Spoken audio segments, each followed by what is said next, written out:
like Hikaru's instinct is so sharp, and I have to like do a balancing act of just kind of like, you know, Simon Says versus let me just throw out a couple of ideas here. And I mean, if you watch the tape back on my stream, we had a lot of good, I think, interesting conversations about a lot of lines. Yeah.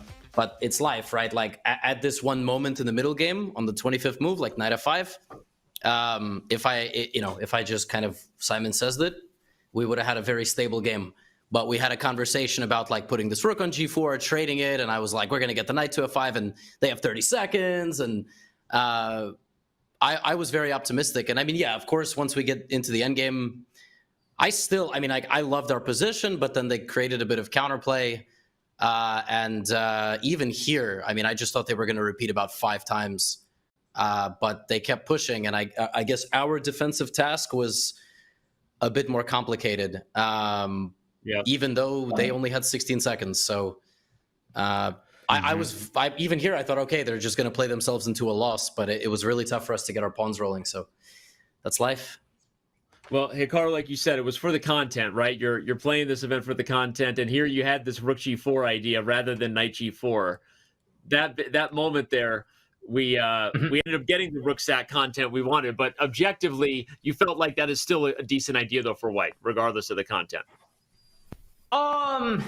It's okay before b5. I think once b5, b3 is included, it's not as good. Basically, I think without b5, b3.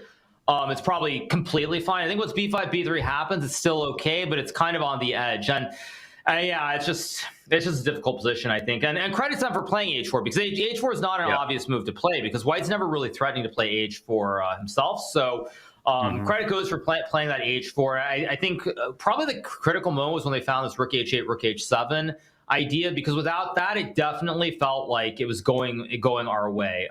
As for later, like I guess it was still a draw without knight f5, but I think at that point it's already it's all crazy. Hess and Dania, you guys do get all the credit in the end, and I remember hearing your thoughts in this position, your presence of mind to throw in b5, already kind of thinking about the b file here.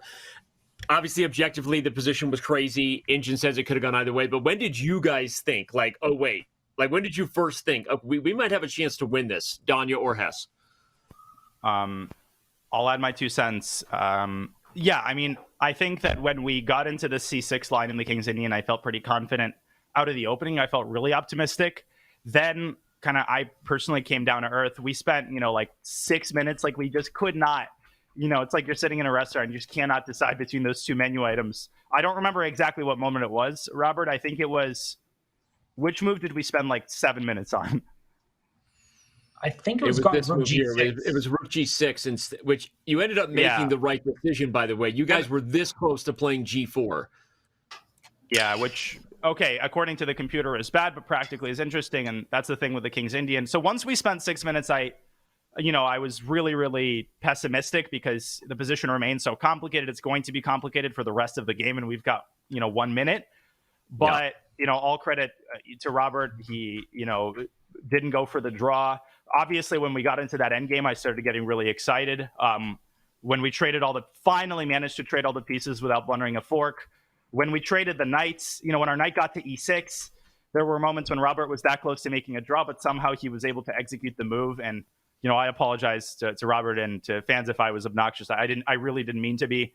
I was just putting my heart into the game. And there were so many moments when literally we were walking a razor's edge for 70 moves. And, I only